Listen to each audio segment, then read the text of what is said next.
Hey guys, this is Carrie, and this is going to be the answer key for group quiz for Unit 4, Graphs and Quadratics. So the function y equals x squared is graphed in gray in each of the grids shown below. Using your knowledge of inside and outside transformations, find the equation of each black graph shown below. So I'm going to zoom in, which is something that unfortunately you can't do on your paper because I saw that it was a little bit tricky to count some of these. This should make it a little easier to count. So in order to go from the standard y equals x squared graph to this black graph, it looks like we're shifting down 6. Because this change in the y direction will only have an outside transformation, so the final answer will be y equals x squared, nothing inside, outside transformation, minus 6. For problem 2, let me use a thinner pencil here. So we've got, this time, only a shift in the x direction. So this one's going to only be an inside transformation. And it looks like we're going back 4. But in order to go back 4, we know that we're going to use the opposite sign because it's an inside transformation. For problem 3, we've got a combination of an inside. We want to go plus 3 here, so inside will be minus 3, the opposite. And outside is the same sign, so it will be plus 4. For problem number 4, we've got y equals x squared being shifted back 7. And down 5, so you have to do y equals x opposite of minus 7 because it's inside transformation, and then minus 5.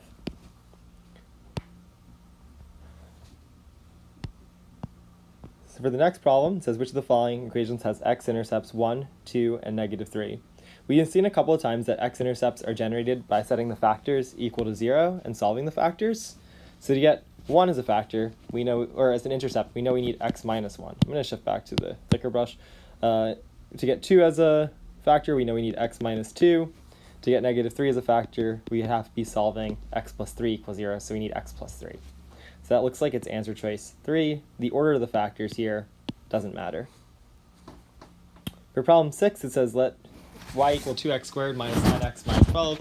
Which of the following are the x-intercepts of the function? So x-intercepts come from factors. And in order to get factors here, maybe instead of having this standard form equation of a parabola, we actually want to have factored form. So factored form, let's see, there's a couple of ways you could do this. The way I'm going to choose to do it is, rather than divide by 2, it looks like we have a GCF of 2, so I'm going to factor out the GCF.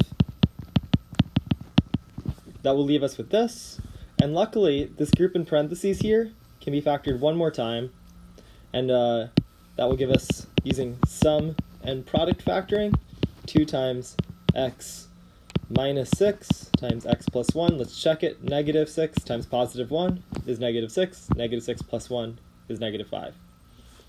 Alright, so it looks like our factors are x equals 6. Sorry, not our factors, our x-intercepts are x equals 6 and x equals negative 1. Because these would make y equal to 0. A student in class asked an interesting question, which is, what is the purpose of this 2 here? What the 2 is going to do, right, is since this is the a value, it's going to stretch our parabola out by a factor of 2. So instead of having a wide parabola, it's going to stretch everything so it's twice as high, so it'll be a elongated, narrower parabola. But these are our answers, so we have choice 1. For problem 7, which of the following is the equation of a parabola that is upside down, narrower than y equals x squared, and has a vertex 3, negative 4? So because it's upside down, we know that a is negative. Because it's narrower, let's see, it's going to be an upside down graph, so here's maybe the regular one. To make it narrower, it looks like what's going to happen is it has to be stretched out. So because it has to be stretched out, we want to have a coefficient, an a value, that is, has an absolute value. Well, we won't worry too. Ooh, sorry. What just happened? Oh my god. Whoa. Alright, guys, sorry. We want to have an a value that is, there we go. Sorry, I won't phrase it that way. We want to have an a value that's a whole number bigger than 1, not a fraction. So we can eliminate the 2 fractions because that will compress it.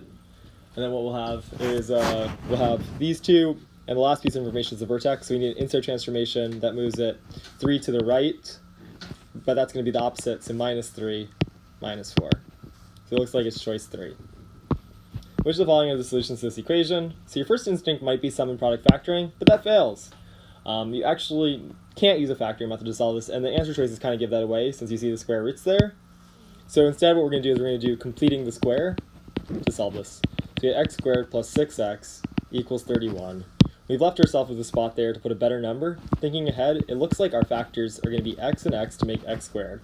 And then the same number here and here to add to 6, it's got to be 3 and 3.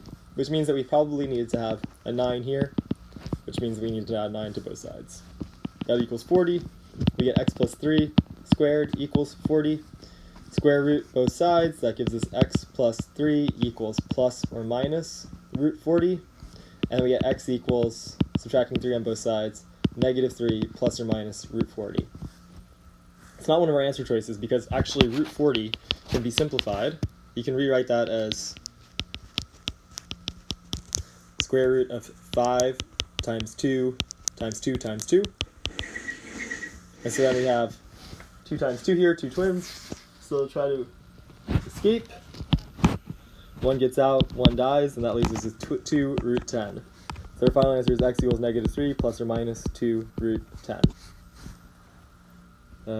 Answer choice 3, it's kind of even hard to tell because it's written in a different way, but still equivalent. For problem number 9, it says which of the following is the vertex of f of x? This is nice because it's actually already in vertex form. And so the vertex is going to be, well, usually our parabola would be with vertex at 0, 0. Sorry, that's a little too sloppy. Vertex at 0, 0. It looks like we want to be moving 3 to the right in the inside transformation and up 1.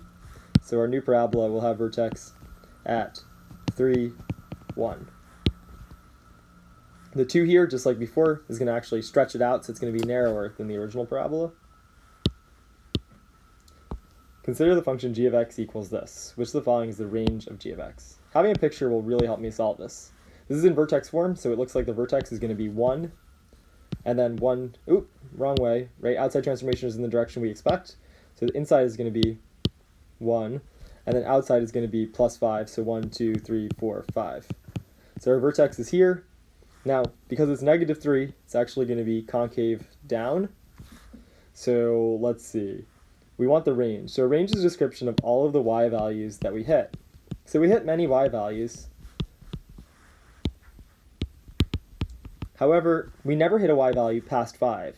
So it looks like all of our y values are going to be below 5, less than or equal to 5. And we hit 5 at the vertex, so we need the line underneath. Consider the function h of x equals this, which of the following inequalities describes the intervals where h of x is increasing. Just like before, it will greatly help us to have a picture of this. So our vertex is going to be positive 6. Oh, wait. Opposite, because it's the inside transformation. Negative 6, negative 1, negative 2, negative 3, negative 4, negative 5, negative 6. Down 3, 1, 2, 3. So here's our vertex at negative 6, negative 3. Because it's a negative here, our parabola is going to be concave down. And now we're looking for where is the parabola increasing. So if we trace along it with our finger, it looks like it's going up here. So it's going to be increasing on this side. And then after we hit the vertex, it starts to decrease. So it looks like we're trying to find a description of this region right here where it's going up. And so the values where it's going up, it looks like those are everything up until the vertex. So it's when it looks like it's a restriction on x, because after x hits negative 6, it flips. So it looks like it's increasing when x is below negative 6. For the next one, we've got a parabola and its directrix have been graphed below. Which of the following points is the coordinates of the focus? So the most common mistake I saw here was that people put the focus right here in the middle. And I actually like that mistake because they were thinking, okay, well, usually we're trying to find the middle of the two things. But remember, when we saw that video yesterday of the rays of light bouncing off the parabola and then lighting something on fire, the focus is actually not on that side of the parabola. The focus is actually inside of the parabola, down here somewhere. So that wasn't the exact right spot either. I'm going to calculate that now. So for the exact right spot, we know that not the focus is in the middle, it's actually the vertex that's in the middle. So if this is 4, for the vertex to be in the middle, we know that we need to go 4 down here. And that's going to be the location of our focus. And so calculating where that point is, it looks like we're going over 5 and then down 6. So our focus is at 5, -6. You can always remember that the parabola is going to be in the middle of the directrix and the focus. So I think in the class I've been saying really stupidly that we're making a veggie vertex sandwich by putting the vertex in the middle. Next up, a parabola has focus located at, I'm going to start drawing this one immediately because I know a picture will help us. Focus located at 5, 7, 1, 2, 3, 4, 5, 7, 1, 2, 3, 4, 5, 6, 7. Here's our focus. Directrix at y equals -3. Then we've got -3 here. Alright, let's see. So we know we're going to make our vertex veggie sandwich, so it's going to be somewhere in the middle. So before I do that, maybe we can actually just look at the total distance here. The total distance is 10, which means that for our vertex to be in the middle, it's got to be 5 and 5. So let's see, 5 below 7 is 2. So let me switch colors here. 5 below 7 is 2. Our vertex is going to be there, right below the focus at the point 5 from the x value here, 2 from the y value. Our parabola has to focus light towards this focus, so it's going to have the focus in the middle of it. And now we need to write down our equation of the parabola. So we've got y equals, since we know the vertex, let's use vertex form. We get x minus 5 squared going up 2 plus 2. And now we need to calculate the a value, so we have that formula, a equals 1 over 2 times the total distance. And the total distance refers to this 10 here, the distance between the focus and the directrix, so we get 1 over 2 times 10, 20. I'll write that here. Nice! Our parabola has x-intercepts at -1 and 2 and passes through this point, determine the equation of the parabola. So this one is very similar to the do now in today's lesson, so I'm going to leave it to you to figure out. Good luck. Problem 15. This one's very similar to the problem from the lesson today, so I'm actually going to leave this one for you to figure out as well. And then of course for the extra credit, it would be kind of defeating the purpose if I gave away the answer here. So I think it's a good extra credit problem, and good luck trying to solve it. See you in class tomorrow. Good luck on your test. Make sure you study.